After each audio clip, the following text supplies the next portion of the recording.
Good morning to everybody. This is Stefano Ambrosini, Mazarin Geopolitics. Today we have a special guest from UK, that is the Major General Arthur George Denaro, that is a former British Army officer. He led his regiment, the Queen's Royal Irish Hussars, during the Gulf War and later became the Commandant of Sandhurst. He commanded the 5th Infantry Division from 2000 to 2003, and he was the highest ranking officer of overseas birth in the British Army at that time. After his career, he was also involved in cooperation with the Bahrain army, if I'm correct. So he has a lot of experience also about Middle East and that part of the world. I will give immediately the stand to him for his speech. I'm collecting all your questions in the chat, so if you have any type of curiosity to ask to him, please send it in the chat and I will submit to the stand after his speech. Major General, if you want to start, the stand is yours. Thank you. Thank you, Stefano. Can you hear me all right? Yes, it's perfect. Great. You can start. Okay, well, it's very nice to meet everybody. And my talk today is entitled Just Fighting. And I put in brackets underneath that Ukraine 2022, because I asked the question, is there any such thing as a just war? So the aim today is to talk about the justice, the morality, and the ethics of warfare, calling on my own experiences and convictions, but pulling examples from the conflict in the Ukraine and across the world. Before I go into all that, just a few words about what shaped me. And there were a couple of instances when I was a young officer that stayed with me throughout my career, the memory of them, and I guess started to formulate my view on warfare. And the first was an operation deep into the Middle East, and we were trying to secure some logistic bases of the enemy. And we got ourselves into a position when I watched a company from a local battalion go in towards these caves that the enemy held in strength. And within a few moments, really, 30 of these guys were killed. So clearly we pulled back and reassessed the situation. But it came to mind then very strongly about who would tell their mothers, who would tell the mothers of these young soldiers why they had died, in what cause they had died. It was very important that a soldier, when he's fighting, believes he is fighting in a just cause. So that was the first instance, and from then on, I made it very clear to my soldiers whenever we went into battle that they knew why and for what reason, which of course was important for their morale. The second instance very quickly was I was lying with a smaller group in an ambush. We were waiting for the enemy to come. And as they came into the zone, I would call it the killing zone, one of my foreign troops stood up and started to say his prayers. And of course, the enemy ran. So just mildly irritated, I turned to him and asked him why he had done that and jeopardized 2 days of waiting in this ambush. And he said, one of them, he said, was my brother. And 2 days later, that whole group of enemies surrendered. So that was the second lesson I learned, which was that armies are not necessarily about killing people.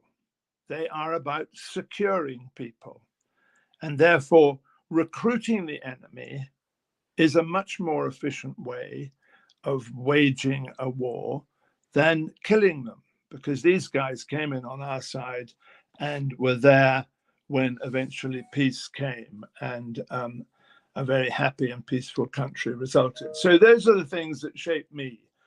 And And then 30 years ago, I suddenly found myself commanding 653 guys in the first Gulf War, the war to liberate Kuwait. And I guess that there are a number of lessons and issues that I bring out here. And the first was the preparation of my soldiers. Now, none of them had been to war. My immediate task was to explain the reasons why we were going to fight in a country that most of my Irishmen had never even heard of. And then to tell them what I expected of them: discipline, professionalism, determination, compassion, and then understanding what victory meant. So, how do we get our soldiers to fight within this understanding, guided by the ethics that are the basis of any civilized society? The business, of course, on which they are engaged is inevitably gruesome and barbaric. Hang on one second.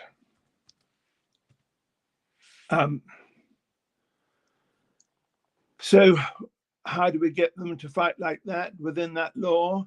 Why do we need principles to underpin our operations?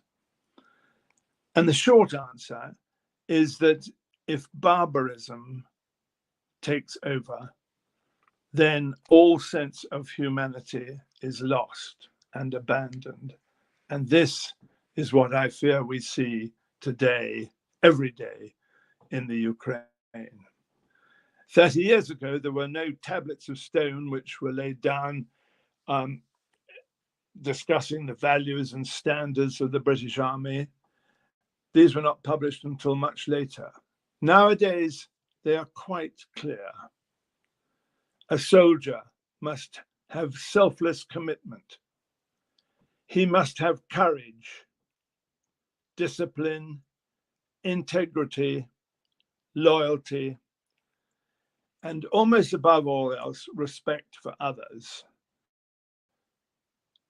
So those are the first things that I pulled out of having to take my soldiers to war. The second important thing was communication.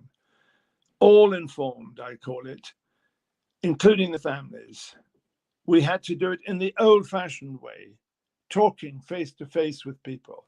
I needed to be quite clear with my soldiers that they understood about aggression and compassion. Courageous restraint, it became known as, about how to conduct themselves as they were captured, and very important, how they would treat any prisoners we might take. So that was the second issue, communication and making my soldiers understand how I felt about this. And the third issue for us was our nation,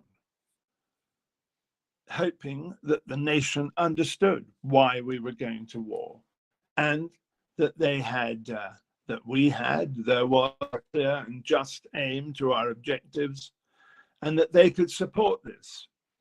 We needed strong leadership, both politically and militarily. And again, hugely important, a clear exit strategy to this conflict that we were going into. So those were three really important issues about taking my lot to war. It was a short, well-directed and well-conducted one, but nonetheless, it demonstrated the huge destructive power of a modern army in these days. Happily for most, it took place in a totally empty desert, as it would have been devastatingly impossible to imagine that this kind of warfare could take place in urbanized Europe. And yet, of course, that is what we have seen. 2 years later, we were in Bosnia. All the cruelty and awfulness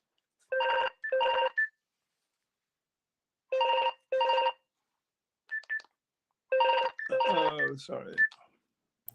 No problem.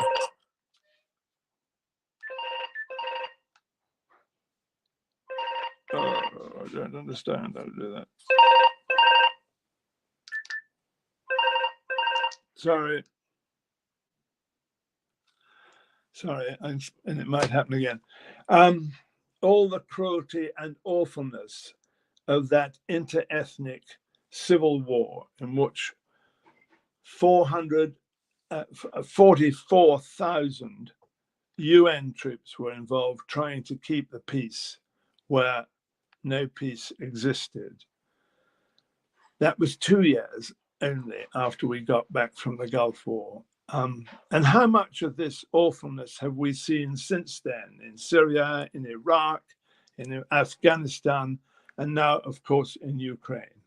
The total destruction of great towns and cities, of our culture and our architectural inheritance, the world's inheritance from generations, centuries of civilization, all destroyed. And of course, millions of displaced people, thousands of people killed. Let's look at the criteria then for a just war in a bit more detail.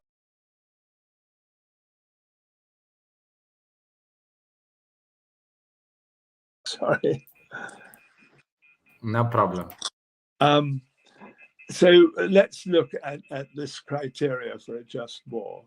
What is the background to the concept of a just war? Okay, I would suggest there is firstly tradition. In a civilized world, there is a recognition that killing or injuring people is gravely wrong.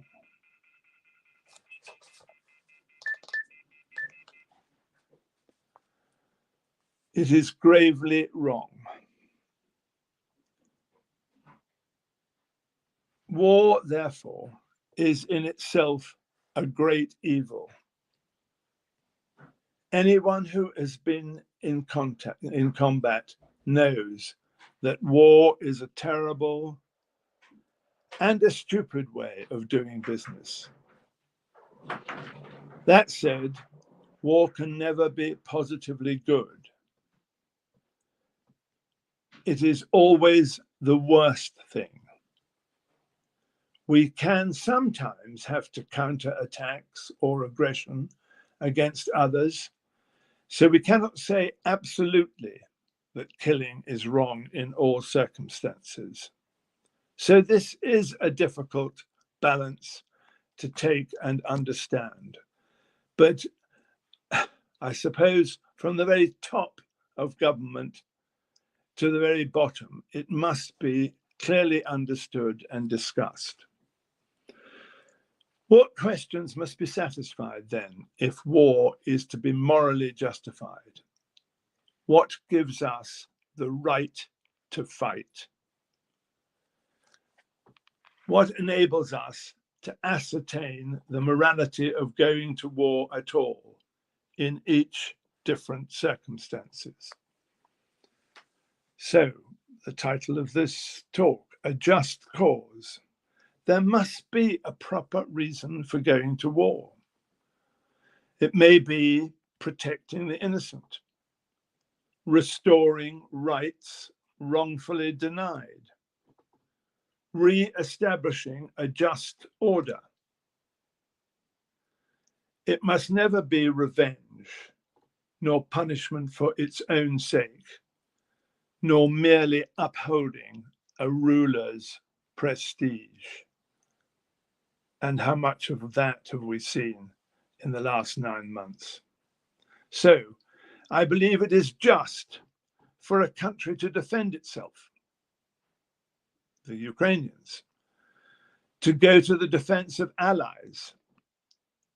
There is a responsibility within an allegiance to protect. So NATO's support of the Ukraine is right. It is just to put right grave wrongs. to punish wrongdoing and at times to preempt an attack on oneself. So for those reasons, a war could be justified, but there must be a proportionate response, because war always does harm, always kills people, and sets in train sequences of events that are hard to predict or control. We must be quite clear about this as we consider war as an option. Then we must have, or there must be, the right intention. So the aim must be to create a better or a more just and more lasting subsequent peace. But military victory entails a grave duty to recognize, plan for in good time, and sustain responsibility for what happens afterwards. How do we repair a country so hugely destroyed as the Ukraine? How did the Allies repair Germany after the Second World War? So the right intention. Then there must be the right authority. The decision to go to war must be made by someone with proper authority. It is such a grave step to take. Clearly, in this Ukraine conflict, the authority rests with one man. But in democratic organizations, decisions by governments to use armed force should only be taken on the basis of thorough and accurate information, which is made publicly aware. And I would venture to criticize the Second Gulf War, the invasion of Iraq by the Americans and the British and others. Questionable. And as we take all these decisions, as these decisions are taken, it must, of course, be quite clear to everyone that war is a last resort. We cannot take up arms unless we have tried every other way of adequately securing peace through other means, diplomatic, economic, legal, and the like. It is so important that war is only a last resort. So those, I guess, are the criteria. Just let's clarify our right to fight. And what about the morality of what is done within war? How to fight? Firstly, discrimination. We must not deliberately attack the innocent. People who are not involved in harming us or helping to harm us. But we know that in any armed conflict, non-combatants get killed. It's called, in the modern parlance, collateral damage. This does not in itself make going to war unacceptable. But killing innocents on purpose is totally unacceptable. Let's take Gulf War I, where Saddam Hussein, his ministers, his armies, the civilians providing the logistic support, the workers and the armament factories, all were plainly involved and therefore just targets. Broadcasters putting out hostile propaganda, not so clear. Disarmed captives, certainly not. But all these questions, all these issues are much less clear today when the situation is not so tidy with insurgents and suicide bombers, who can be women and children, all involved, the asymmetric war. But they are quite clear in the Ukraine, where innocents are being absolutely targeted on purpose. So that raises the question of a general attack on an adversary's population in order to lower morale or to hasten the end of the war. And, you know, we too, way back in the Second War, bombing of Dresden, for example, Hiroshima, the bombing of Belgrade during the Kosovo War in 1999. But how much have we seen of this? How much have we seen of this in the Ukraine? And then the attack on the dual-use facilities, on power stations, bridges. And we only have to look at Kherson today, putting the pressure on Zelensky by making life deeply uncomfortable for the population as a whole. So discrimination is critical in all this. And then proportionality. We must not do things if, in our honest opinion, the good they achieve is likely to be outweighed by the harm they inflict on those who ought not to be harmed. Destroying a village, for example, to knock out a tank that is hiding in the middle of it. We in the British Army and in NATO have very strict rules of engagement. To some extent, this endangers our own soldiers, and in the odd occasion, it jeopardizes our mission. But the all-pervasive media are the cause of this. That and the ethical issues. But that said, war is not a game in which we ought to give the other side a sporting chance. When my soldiers were attacking into Iraq, we began to see and feel and hear that the Iraqi opposition were no game for us, and that they were beginning to surrender. But my orders to my soldiers were to keep attacking hard until they started to surrender, and then we would take prisoners and show respect and compassion. And I suppose the final point is that we must also consider the effect of military operations on the subsequent maintenance of reasonable conditions for people to live in afterwards. The use of cluster bombs and landmines, destruction of power stations, and we all know what I'm talking about. So I hope, Stefano, these are a few points that will lead to some discussion. They've swung about a bit, of course, but my views are based only on my own experience. But when I wrote these thoughts down so many years ago after the First Gulf War, I had to think hard about examples that would illustrate how combatants had failed to abide by the law. Now we see them every day in the most evil form in Russia's invasion in Ukraine. Thank you very much. Thank you so much, Arthur.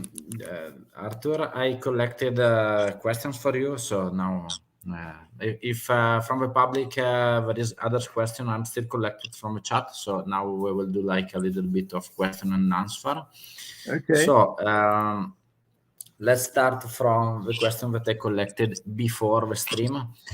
How do you see the current situation on the battlefield in Ukraine, and what could be an exit strategy for the Russians that would allow to a peace treaty?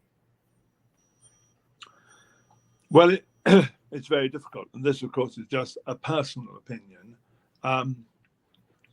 But when Russia invaded the Ukraine, to me, it was a militarily mad decision, because it would be militarily, strictly militarily, and forgetting all the other issues, hugely difficult to invade and then invest a country.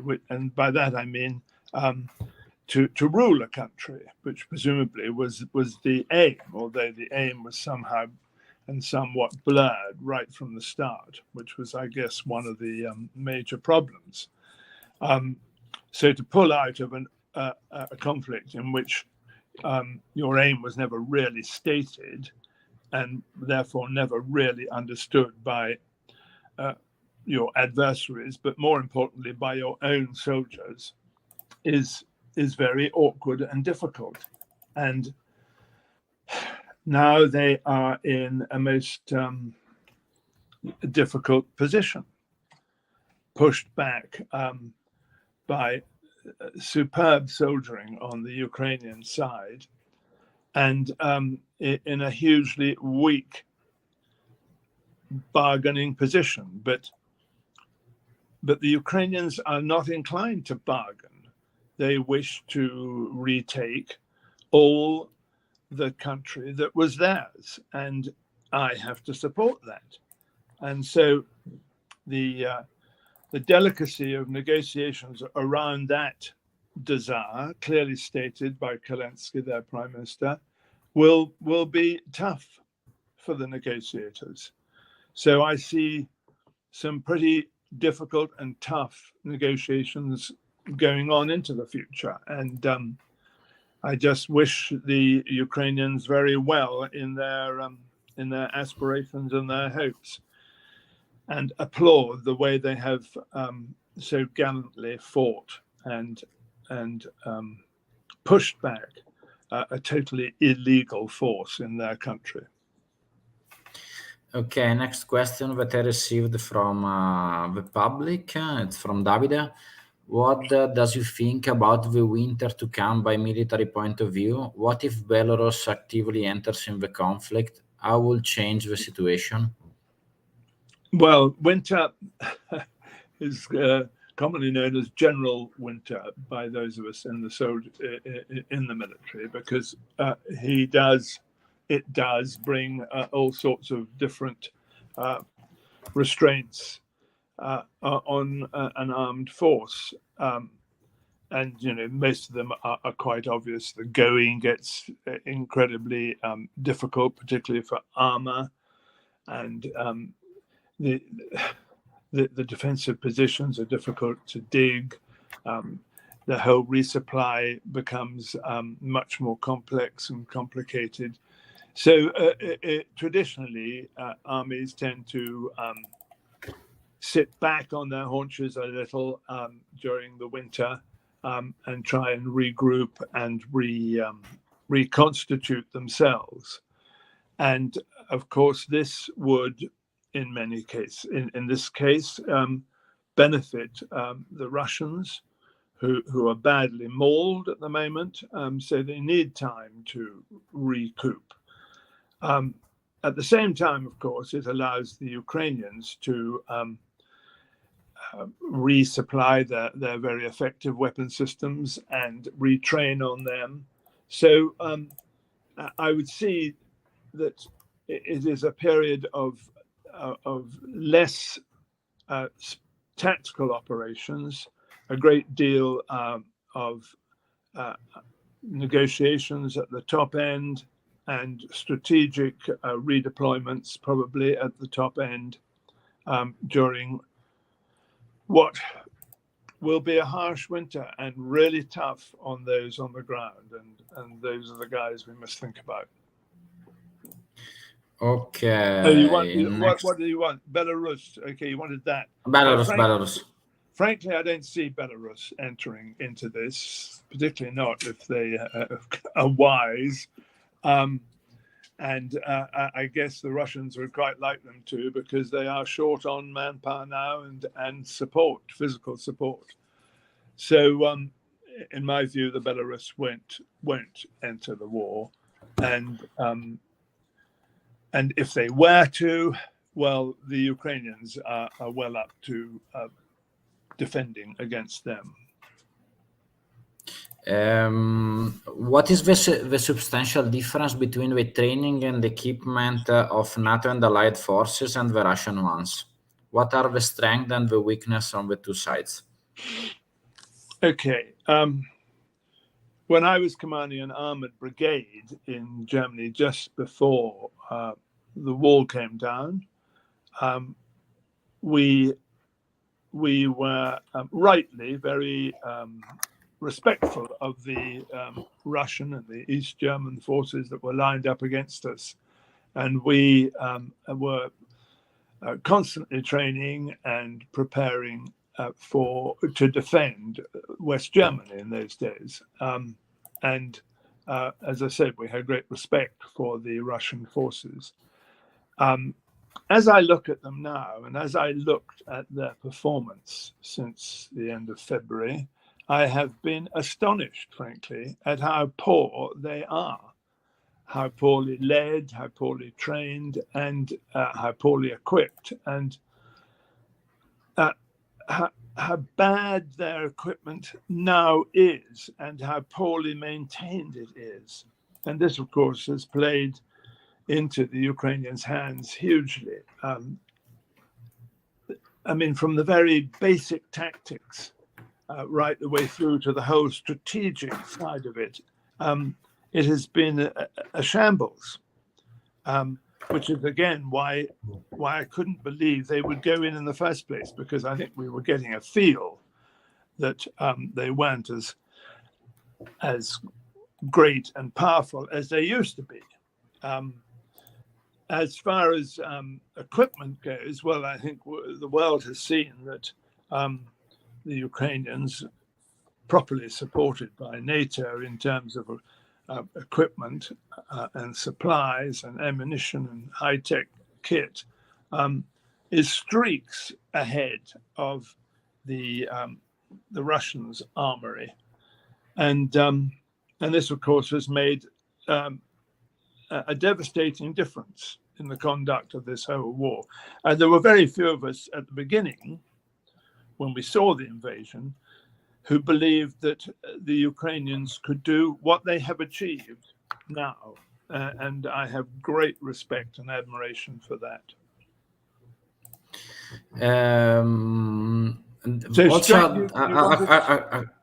The thing that I wanted to ask in addition to the question is also the performance of the weapons in the battlefield. Do you think that they can affect also the selling of these weapons in the foreign markets? Like, for example, Russia is still like the second biggest exporter of weapons after US. Do you think that the bad performance of the battlefield could affect also the selling of the weapons? Well, I'm sure it will. But there are some countries, of course, that can only get weapons from Russia, that the Americans and the British and the French and the Germans wouldn't sell to some countries.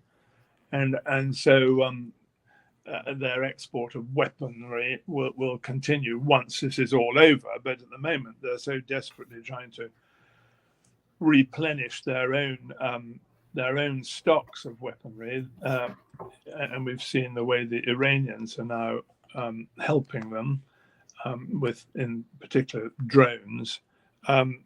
So I think it'll take a long time for the markets to readjust in terms of weapons selling, and it'll take. And this, of course, is one of the extraordinary things about the decision to invade. It'll take a very long time for Russia to come back into the kind of global community properly, because whilst I'm conscious that in the West we are appalled and we are, I don't think we're on our own in that feeling about what has happened. But there are other countries around the world who are less critical of the Russians. So, that's life. Okay, next question. It's can the partial mobilization activated in Russia on the 21st of September have a real effect on the battlefield? If so, how? So can the partial mobilization activate? Mobilization. Well, I don't really know the answer to that. All I do know, because I've read about it and heard about it, is that the morale of the Russian forces is pretty low. Their training is, we have seen, extremely poor, and their kind of chains of command, the whole way they command on the battlefield, has been found to be seriously at fault.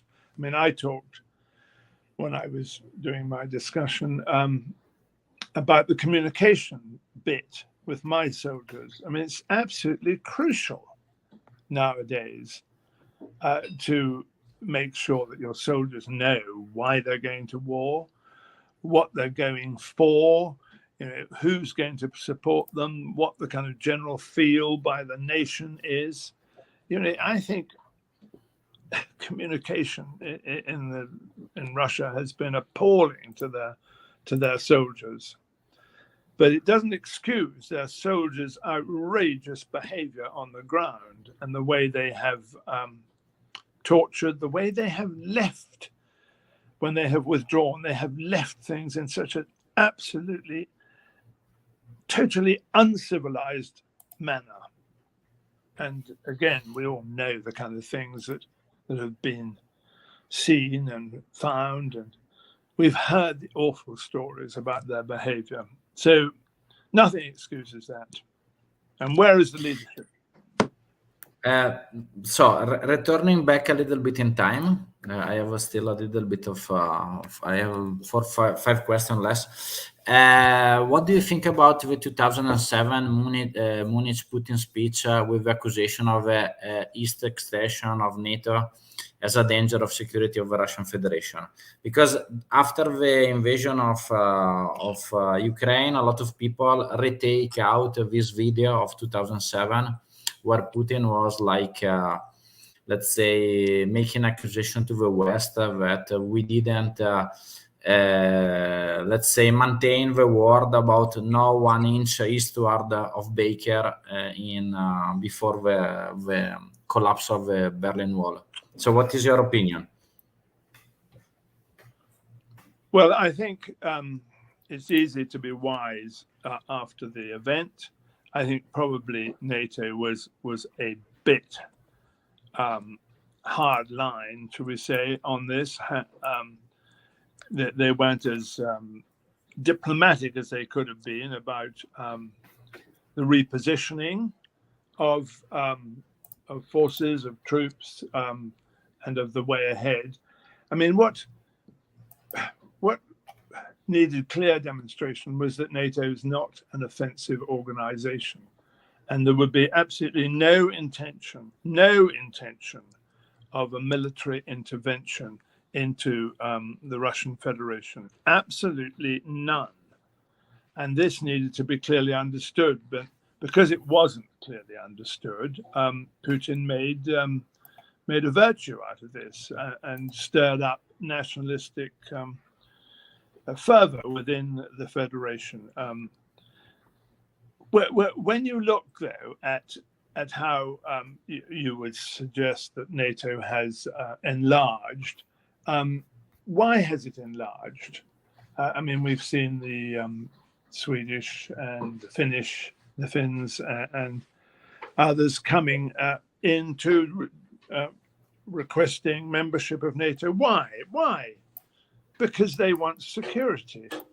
And it goes back to my point about armies are here not to kill people, but to secure people. And security is what, across the globe, people want to live under. They want to live in peace. No country wants to live in a state of war. Ask 99% of the civilians of any country, would they like war or would they like peace? And it has to be they want peace. And peace is achieved by better communication, but by clear demonstration of the ability to secure your own self and your own boundaries, shall we say. And then, of course, there is the issue that a country on the borders will have discovered how, by and large, good life is in particular in this case, in the West, where it's quite evident how people enjoy living at peace. They are prosperous, life is good, and yet in other countries it is not so. Countries that are constantly rumbling with war. So that's my response to that question, Stefano. Okay, this one is a very technical about UK, so I don't know nothing. It's like question in the hypothetical context of Scotland getting independence, how will the British Army be affected, and how will the defense policy look in the aftermath? Okay, that's got nothing to do with this discussion on just fighting and just war. So take it back. Okay, let's go. Another one that was very specific. What can be the Russian strategy after the withdrawal from Kherson? Like to concentrate the forces in Donbass to make some results to sell to the internal public, maybe? Well, I mean, the answer is that I've been wrong every time I have suggested what Russian tactics might be like. For example, I was completely sure that they would not invade because, as I've mentioned, it was militarily madness. Now it would make sense for them to dig in, as they seem to be doing on the east bank of the Drino, and just reinforce and reconstitute and sort themselves out and try and hang on to what they took illegally, in the past. But they're not going to be allowed to settle and do that, I guess. So I'm glad I'm not a Russian general at the moment. Okay, perfect. So this one, another one from the public. What? No, sorry. Okay, this one. Is there any geopolitical correlation between the NATO Afghanistan withdrawal and the Putin special military operation in Ukraine? So maybe that they saw that the US and NATO was withdrawal in Afghanistan, and they could not intervene in a case of an aggression of Ukraine, in your opinion? I think there probably was an element of that, yes. Our withdrawal from Afghanistan was disgraceful, in my view, and has left a tortured country, which of course has been almost forgotten about in the aftermath of the invasion of the Ukraine. Certainly over here, it's all talk about the Ukraine, nothing about the poor Afghans who have been left by NATO and by the armed force that stayed there to help them over all those years. And actually, interestingly, the Afghan ambassador said to me a couple of years ago, when he sensed that we might be pulling out, he said, "But you stayed in West Germany for nearly 60 years, and that prevented any further aggression from the East. Why can't you leave a small element in Afghanistan?"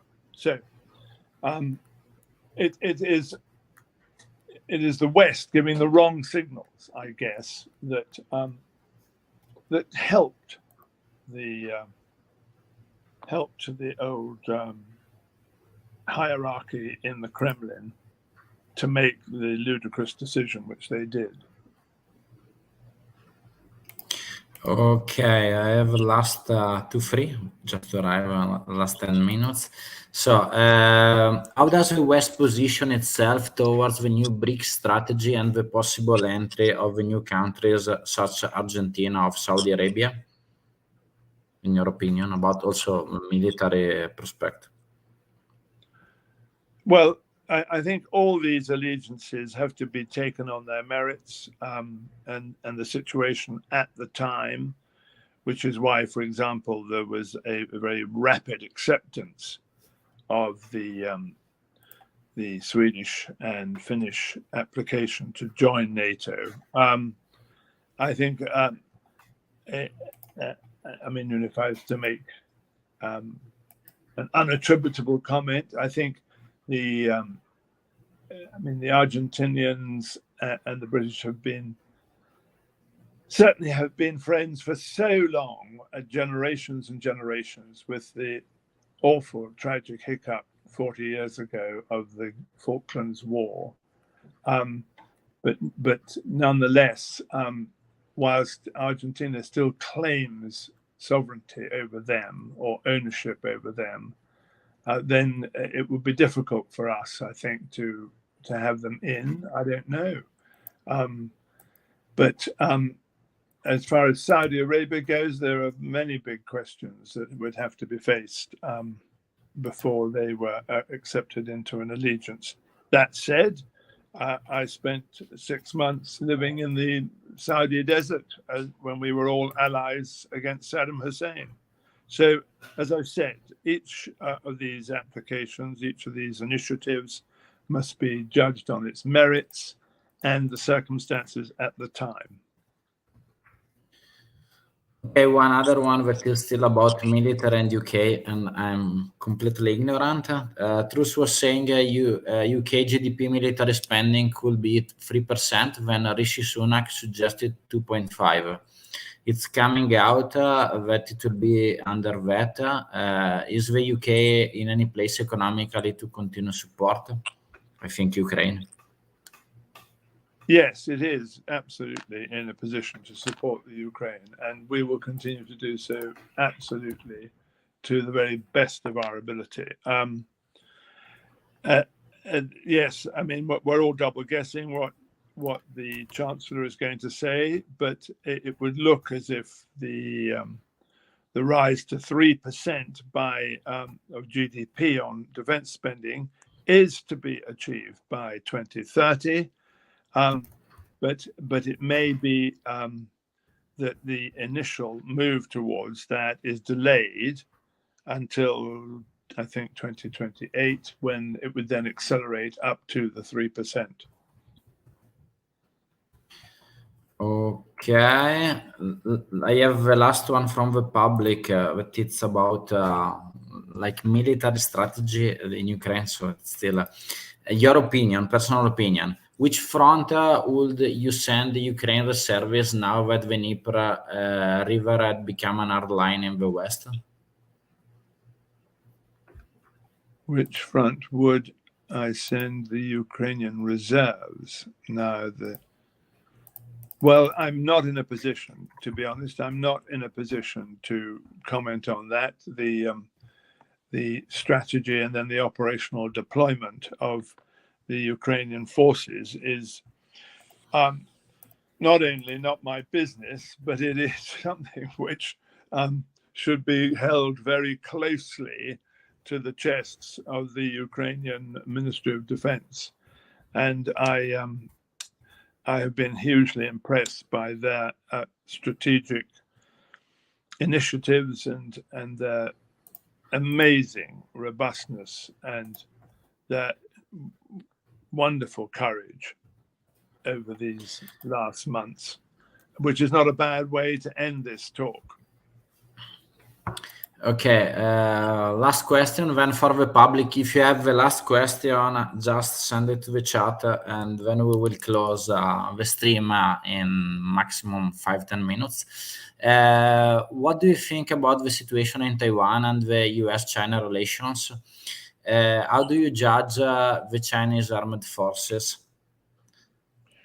I'm afraid that's slightly outside my area of knowledge, shall we say, because there's no expertise here, but it's outside my area of knowledge. Clearly, the Taiwan situation has not been helped by this invasion, certainly not in the early stages, but maybe it has been by the very robust rebuttal of the invasion by the Ukrainians, and attacking into Taiwan by the Chinese would be as foolhardy and as difficult, if not more so, as was the Russians' invasion of the Ukraine.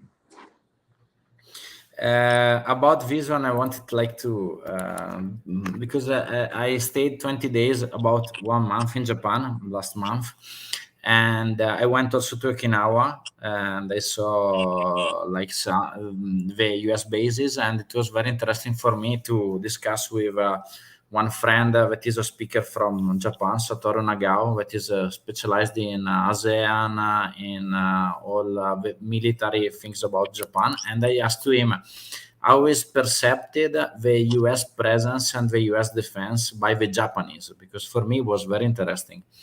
And he said to me that for the Japanese economy, they had a benefit because they didn't have to take care about the defense. It's like the defense was made by the US, and the Japanese were able to concentrate all their forces in the economy. And so also the part about Taiwan, it's interesting for me because it was not so far away. And I don't know. The last question.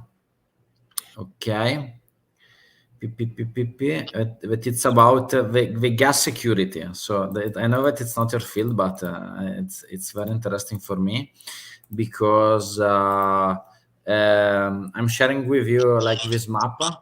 It's very interesting because the last week was the first week from 1974 where Italy stopped, like I showed to you, this one, stopped to import gas from Russia. Not the Russian didn't stop the flood. We stopped to buy, and it was interesting because now I think that the European Union redraw the pipeline map and the import about LNG.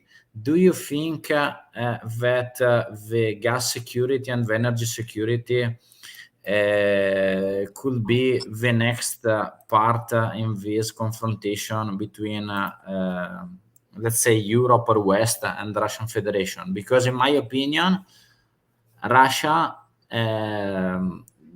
now has 40% of their GDP in oil and gas export, and about 70% of their export was to Europe.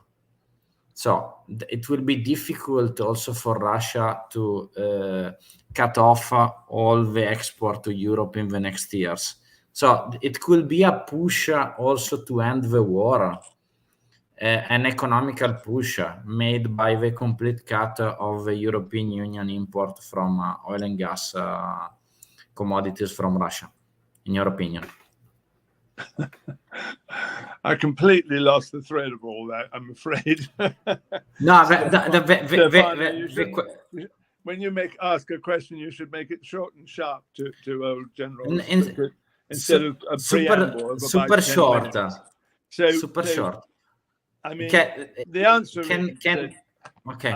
I don't know I don't know the detail, of course, of the kind of economic dependence of various countries on gas from the Soviet Union, from Russia. But the fact is that the sanctions are the things that are hurting the Russians, quite rightly, and our acknowledgement of them as any form of trading partner in anything would be, to me, unacceptable. But realpolitik obviously has to play in on this. And it's just going to be a very nice problem, as we would describe it in the UK, nice being kind of balanced. problem for the various governments of the countries who do depend largely on their import of Russian gas. So I'm not going to get too involved in that one. Okay, perfect. So I had the last one from the public, and then we close. It's still about the mobilization. So what if the Russians have mobilized not 300,000 as they said, but 1 million, like some sources suggest? Is these numbers, let's say, with a low morale and low equipment, can make a difference on the ground or no? Well, mobilization is, of course, a hugely contentious and difficult thing to do, as the Russians found when they tried to mobilize 300,000, and I think it was somewhere in the region of 100,000 young Russians left Russia to avoid being mobilized. So if they try to do 1 million, it would be almost impossible. But once you've mobilized a force, particularly a thoroughly dissatisfied, discouraged,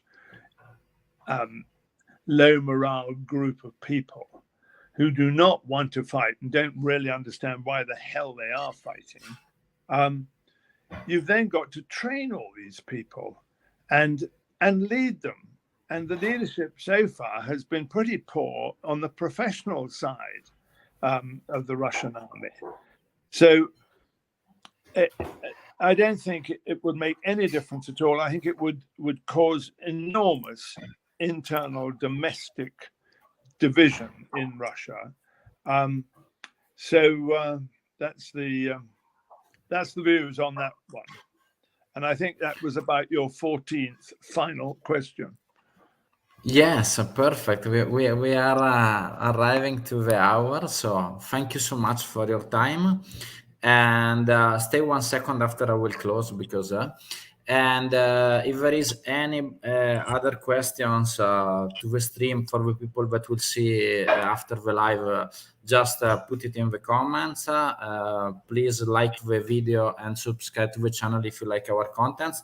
We will invite the Major General Arthur Denaro also to our geopolitical school next year. So stay tuned, because we will have a lot of information about this project in the next weeks.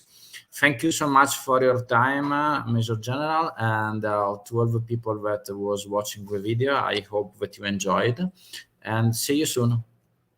Ciao. Goodbye.